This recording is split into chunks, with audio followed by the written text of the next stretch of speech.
Welcome to the intersection of Black culture and horticulture with your girl, Cola B talking. And guess what, y'all? We Black in the garden. From WABE Studios, welcome to Black in the Garden, the intersection between Black culture and horticulture. I am your host, Cola B talking. And Soil Cousins, today on Black in the Garden, we're going to dive into an incredible story of eco-friendly living and community empowerment with a guest who is setting an example which is sure to inspire you. We'll explore the journey of a dynamic individual who is dedicated to creating a healthier, greener future. I am thrilled, you all, today to introduce our guest, Lelo Jones, a passionate advocate for sustainable living, urban farming, and a dynamic force whose energy is unmatched. And that's really just saying the least, because he do a lot of other stuff too, but we don't have but so much time. Lelo's mission is to inspire eco-friendly lifestyles through his Outdoor Universal Network and his urban farming initiative, Outdoor Fresh Farm. Today, he joins us fresh from an incredible journey. 100 miles, 100 of them things from Columbus to Atlanta, Georgia. This walk called Heal the World 100 Miles to Change. Okay, because if you walk 100 miles, something gonna change. A lot gonna change. You hear me? And it was all about raising awareness for sustainable living and preserving the planet for future generations. Thank you so much, Lelo, for joining us on Black in the Garden. Thank you for having me on Black in the Garden. It's a long time coming. A long time coming. Let's start with talking about how you got started in farming. Well, ever since I was a child, I was always kind of enthused by nature. I'm very hyper, you know what I'm saying? So I used to get kicked outside a lot, you know? Oh. Yeah, running around my grandma's house and knocking stuff down, you know? Oh. Yeah, We don't play like that. No. She had plastic on her couch. Yeah, on the real nice yes, one, the one you're not supposed to sit on. Ooh. In the what it is, the formal thin. I know what you're talking about. You used to sit on it, didn't you? Sometimes. And getting kicked out, and you had no business sitting on that sofa. You're right. And just being a busybody, but having that energy and getting sent outside. What were you doing out there? It just took me into a whole new world, the bugs, chasing butterflies, looking at the different birds. Back then, Atlanta was a lot different, you know what I'm saying? A lot quieter. There was a lot of woods around. So we could get lost and go to the creek, you know what I'm saying? Let alone us city folks having some folks in the country where you can go kick it there on the weekends. And just that differential in the life that I was living, it really attracted me. And one of the major things was my grandmother to calm me down on Sundays and stuff like that. We'd watch National Geographic. Yes. And, looking at the animals and stuff, like it just soothed me. And then from there, it transpired into, where did our food come from? And then this, that, and the third, after playing sports in college and all that type of stuff, I really started dialing into the intake and the output, you know what I'm saying? And trying to figure out the best way to put the best things in my body so I could have the best possible chance of being the best person that I want to be in this lifetime. You know what I'm saying? Yeah. So with your organization, Outdoor Fresh Farm, you've created a safe and a welcoming space for people from all walks of life to learn, grow, and gain some practical tools. I'm just now learning today that you got high school students who are getting paid to farm. I love that. They're gaining practical tools for sustainable lifestyle, and in a time when Black farmers make up less than 1% of the farming population, your work is more essential than ever. So you're determined to change that statistic. Well, my plan to do that is by training and teaching people how to fish and not just give them fish. We live in an age where everything is pretty much given to us.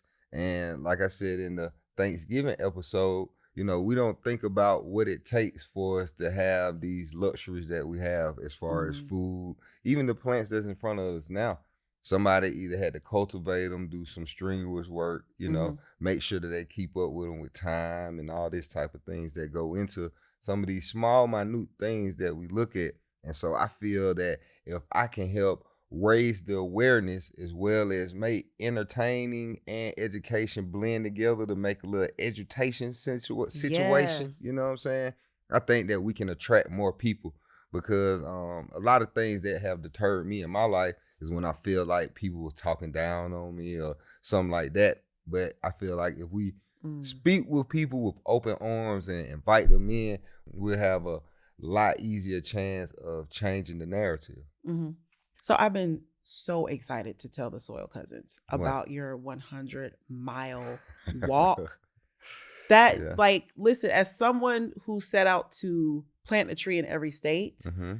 it resonated with me. Like, when I saw 100-mile walk, I understood instantly why you did something like that. But of course, we want to hear it from your own words. So tell the Soil Cousins about your truly fantastic voyage. Oh yeah, it was a fantastic voyage. You know what I'm saying? Shout it out to was, Coolio. Oh yeah, definitely. R.I.P. Yeah. It was one of those things that it wasn't instant gratification, but when I finished, I guess you could say the weight that was lifted off my shoulders just because of I set out for a goal. I really grinded and went through all the emotions, all the body feelings and everything till I completed that mission.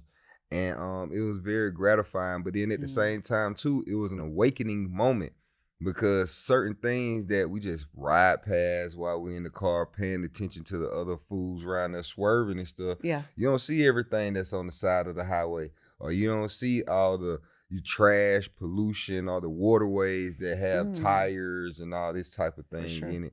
And so it kind of just gave me more appreciation for nature and the way that we're living on Earth.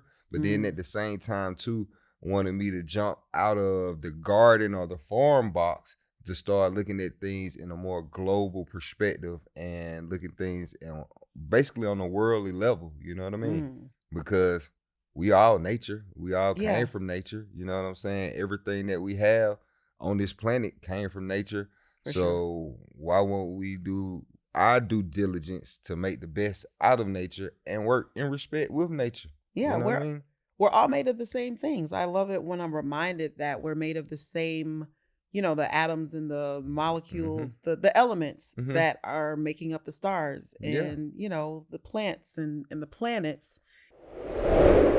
The only way to walk 100 miles is step by step. One step at a time. You know what I'm saying? You better drop that gym.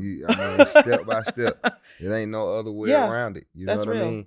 And in taking those steps, you see things for a lot longer. You know what I'm saying? Because we walk like 2-3 miles an hour. So you start doing that calculation.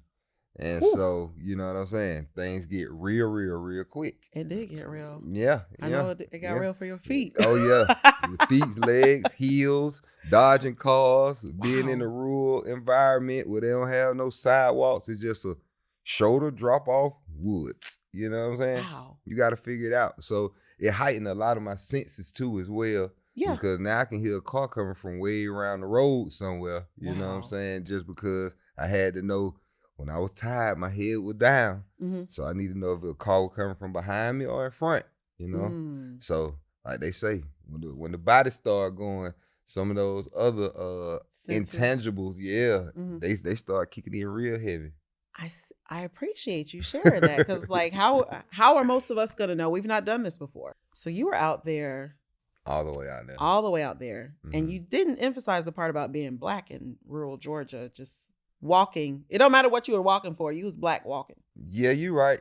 But we was very strategic in walking in the daytime. Because it was around, fall, it started getting dark a little early. And then, like I said, at the same time, too, the roads that we were walking on, they ain't had no sidewalk. So even though you might have your reflective vest on and stuff like that. You need to be visible. Yeah, you got to be visible. And, doing things like that, you got to use your intelligence. You know what I'm saying? The mission is only as good as long as you're here to keep it pushing. You know what I mean? Yeah. And, that was before the election and everything. So, we just had to keep it pimping. You know what I mean? One step at a time.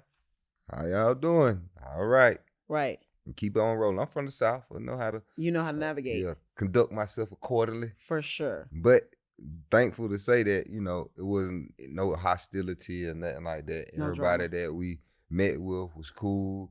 They wanted to know what was the mission because they were seeing us walking, and nobody was seeing nobody walking for no 5-10 mile stretch in the country. Right. You know what I'm saying? So that was pretty cool actually though, because people were interested. They Yes. know we're not from here.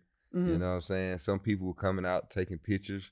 Some people wanted to just know what was going on because they saw us walking for so long. So it was awesome and a good way to spread the message and the knowledge by word of mouth. You know what I'm saying? From the horse's mouth. From the horse's mouth while it was right. in real time while it was taking place. Yeah. And speaking of taking place, how long did it take to do that? Okay. So we thought it was going to take about 3 days or something like that. We set out on Thursday. We wanted to get back by Sunday because we were planning to walk somewhere between about 20 to 25 miles a day. Yeah. So the first day, I think we did like 26, almost 27.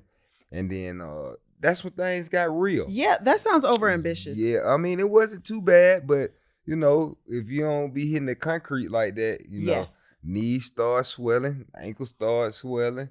So that's when we had to be smart because for a couple days, I was out there walking with a limp like Quasimodo. You know what I'm saying? I had to get that liniment, you know what I'm saying, with some Tiger Balm. You know, had to rub down a little bit, you know. And like I said, just had to keep pushing forward. And we made it happen in 5 days. We didn't walk completely straight through because, like I said, the body said, sit down, rest, chill out. So we stretched it on out, but we made it happen though. We were looking at the average that they do in the military and stuff, and I figured we ain't having no real backpacks or nothing like that. I'm just thinking we're gonna be like, you know, marathon walkers or something. But now, like I said, things got real, dodging them cars and all like that, and not having a real rest stop to chill out for 5 minutes. It got serious. It got serious. Tell us about your inspiration and what specifically inspired you to take on this walk. Well, what I have come to realize is being a farmer that everybody is not attracted to the farm life or to nature the same way that I am. Yeah. You know what I'm saying? Sucks. But I get it. No, it doesn't suck because we live in a world where if everything was the same, that would suck. Yeah, that would be, what I'm saying? That'd be pretty boring. So then I started trying to think of different ways that I can raise awareness, get people kind of not all the way into it, but at least get them going down into the rabbit hole, knocking on the door to see what's going on. And from there, I figured that for one, anybody doing anything 100 miles, that's going to raise an eyebrow. For sure. And then for me to walk 100 miles, I was like, okay, that's a double down right there. You know what I mean? And then to do that type of traveling in an eco-friendly manner. And then, like I said, all the realizations, thinking about people who done really traveled from states and miles, like I was like, okay. Yeah. So that inspired me to really do something. And like I said, to see what was going on, because now that gave me a better awareness of some of the things that we're lacking and some of the things we're doing that I would say in not all the way wrong, but not in the best interest of nature. For sure. We unfortunately have gotten to a point in our society, especially in America, where we are just very mindless about how we are connecting or not connecting with nature and with the earth. And I can tell the thing that makes it most apparent to me is the way we're careless with litter. And I know you saw that, you know, and it can be very heartbreaking and eco anxiety. I'm sure you're familiar with that and you've experienced that.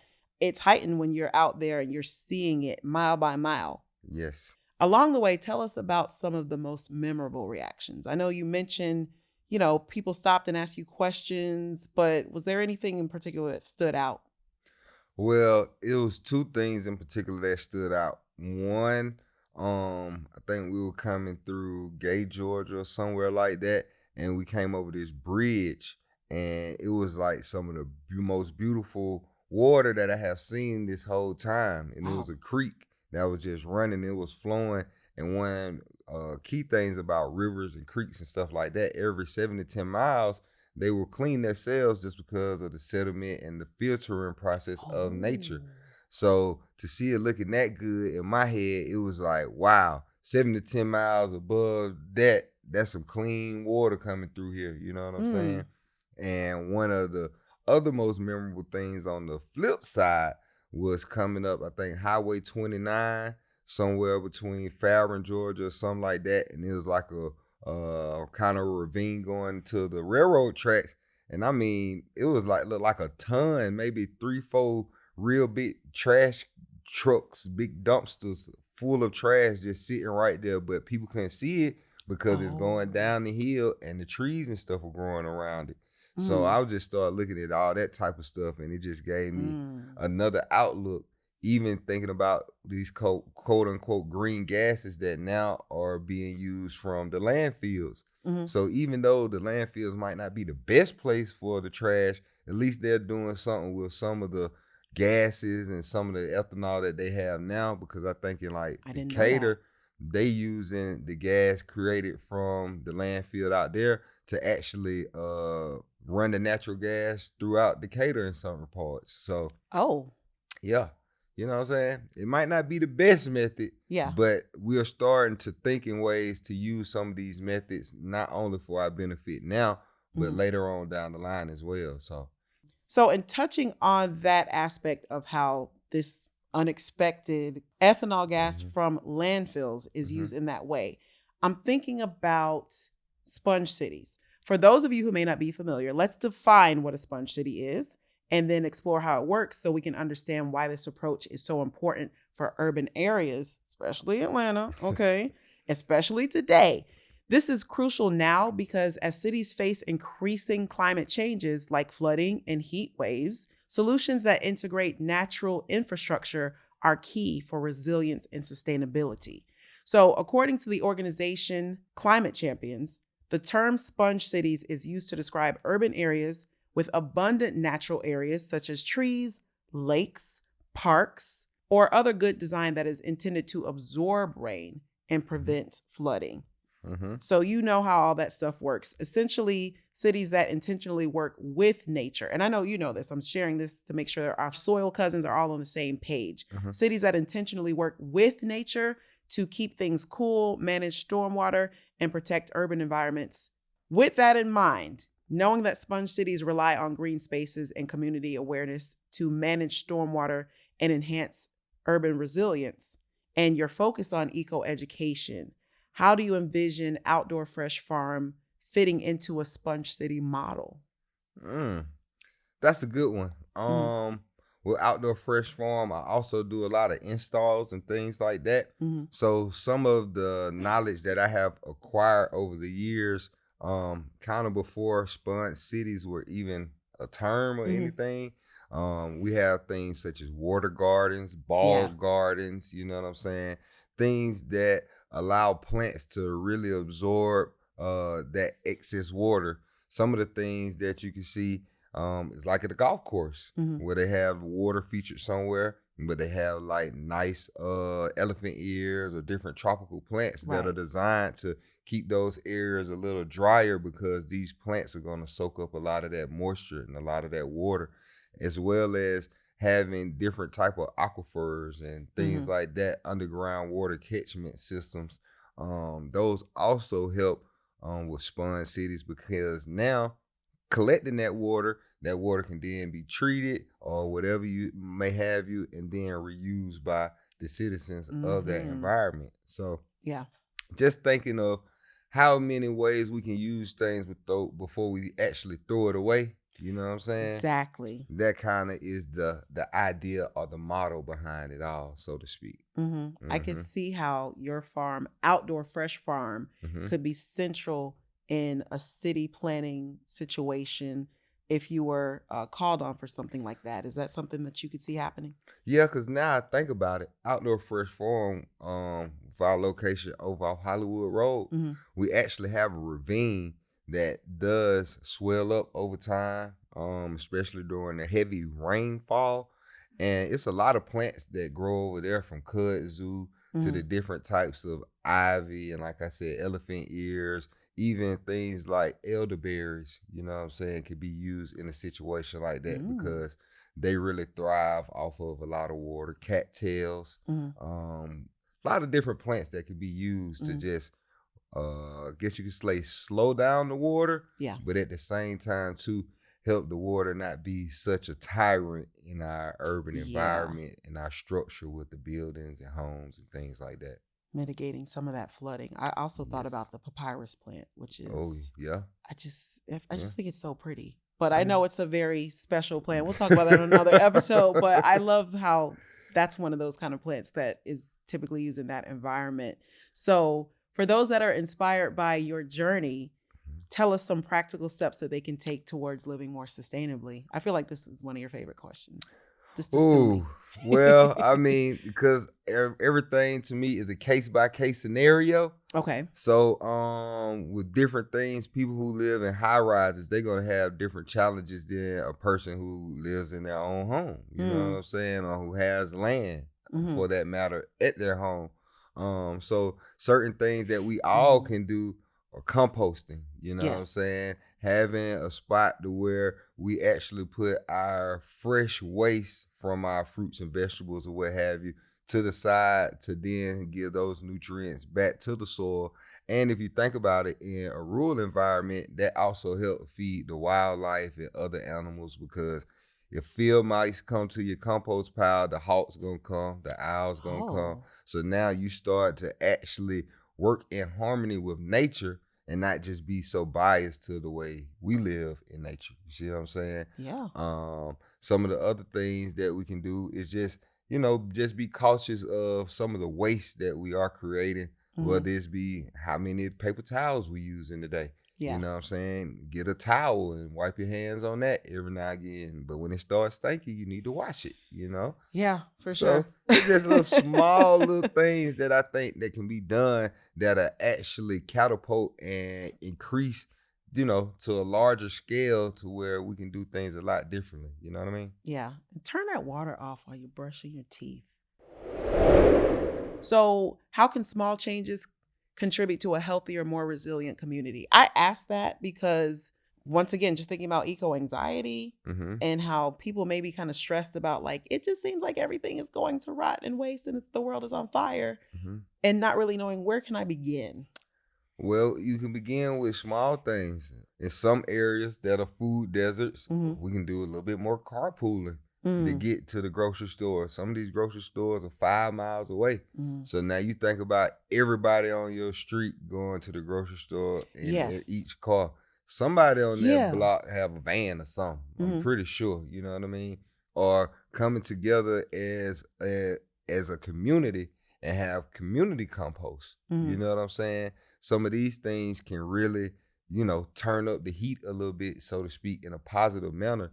Even down to inside our homes, just recycling. The old reduce, reuse, and recycle. If you break each one of those down, then that will definitely change the way you live, because you're going to reduce your waste. You know what I'm saying? You're going to reuse as much things as you can before you get rid of it, and you're going to recycle. So anything from plastic to bottles to cans, all those things, you're now putting it back in the cycle to where it can be turned into more goods and it can be reused time and time again before it's depleted. Yeah.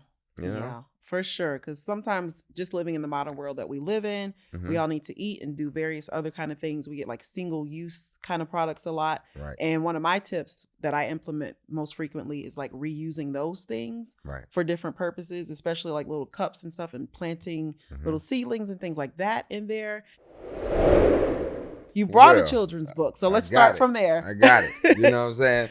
This right here is Lelo's Outdoor Fresh Farm, and it's written by London Foster. Okay. I think London is 7 or 8 years old now. And the way I met London, oh yes, it's an awesome book. I would tell y'all about it, but I want y'all to get it, so I ain't gonna tell you about it. You gotta read it. Wow. You know what I'm saying? But I met her at the Outdoor Fresh Farm during COVID. We had built a very kind of large following, but we would do things on a consistent basis, from volunteer days to classes and things like that. And London and her mom used to come all the time, you know what I'm saying? And from there, she had written a children's book before, but then she told her mom she wanted to write a children's book about me and Bright Bright the goat dog. So this is what it's about. Okay. It's not what you think, but Okay. it's all of what you want. You dig what I'm saying? I can't not get it now. You know what I'm saying? Wow. Yeah, it's pretty much, you remember when we first met, you gave me the Black in the Garden coloring book. Experience. And I told you I wanted to be in there. You know what I'm saying? But it's not too late. It's never too late. Yeah. We're here now. It's happening. Okay. Come on. Yeah. And so you're on the cover of this. You said Bright the Goat Dog. Oh, yeah. Bright the Goat Dog. If you follow me on my social media platform, which is Lelo, LELO_Jones, or at Outdoor Fresh Farm, you will see my goat, Bright the Goat Dog. His name is Bright the Goat Dog because he's so smart. You got to say it twice. And he was raised around dogs, so he don't really act like a goat. And I use him. That makes sense. Yeah. And he has a job. Yeah, he has a job. He's on the job right now. What's his job? He's an eco-friendly lawnmower. You dig what I'm saying? Call him eco-friendly landscaper extraordinaire. You know what I'm saying? If it grows over there, he will devour it. You dig? And then we also use Bright at the school. He goes around for different classes. I just showed the students at Washington High School how to prune and how to take care of the goat hooves so they can minimize parasites, pathogens, and things like that to give the goat a healthier lifestyle on this planet. Yeah, it's a whole lot. That felt like a mic drop moment for you because it really just literally rendered me speechless. I was like, wow, that's a lot. I told y'all was going to be inspired, but I didn't fully measure how much I was going to be inspired and learn so much. Well, we have had a great time. We learned a lot. And now we're getting ready for our watering moment. I know how much we all enjoyed that with Plant Zaddy. All right, guys, lean in on this. Have you ever noticed how your plants don't rush their growth? And they reach for the sun, unfurl leaf by leaf in their own perfect time? Well, use that as a reminder for all of us that progress isn't always instant. Whether it's healing, learning, or building something new, it's okay to go at your own pace. There is nothing written to tell you exactly what that might be, but just like that fiddle leaf fig, taking its sweet time to push out a new leaf, or like Lelo said when he crossed that bridge, the water was completely dirty, but about 12, 11 miles up, it was completely purified and clear. We are all growing even when it's not obvious. So water yourself with patience and trust that your season is gonna come in due time. Trust me, I know from experience. And as always, plant more and worry less. Plant Zaddy out. So this has been an amazing conversation. Lelo, I can't thank you enough for joining us. You are someone who truly walks the walk, talks the talk, mile for mile for the environment and the community. So hearing about his 100-mile journey and his dedication to making eco-friendly living accessible to everyone is a reminder that we all have a role to play in protecting our planet. Whether it's reconnecting with the soil, making sustainable choices, or simply supporting initiatives like Lelo's, we can each take steps, even if they're small steps. Take a step to create a healthier, greener future. If you're inspired by Lelo's story, be sure to check out Outdoor Fresh Farm. I'm not going to say it 3 times fast because I can't. And see how you can connect with his work. All of the details, of course, as usual, will be in the episode notes. Make sure that you follow him, support, and connect with his work. From consultations to farm installations, he's out here, outside, helping people just like you transform their spaces into eco-friendly, sustainable havens. Thank you so much, Lelo. Thank you for having me again. Yes, again. And thank you, Soil Cousins, for tuning in to another episode of Black in the Garden. Let's keep growing, learning, and taking those steps, whether big or small, towards healing our world. Until next time, keep them roots deep and your spirits high. And as always, I'm going to wish you all love, light, and soil. Make sure you go to outdoorfreshfarm.com. Go to the merchandise and product link so you can pre-order your book ASAP. Love, light, and soil. We're reaping good deeds, enjoying all the spoils. Rooted in the land way back where we started. When we were black in the garden. Black like the root of my hair, from the top of my head to the soles of my feet. Ay, yeah, black like the root of my hair. I'ma grow what I eat in the garden where I be, yeah. WABE.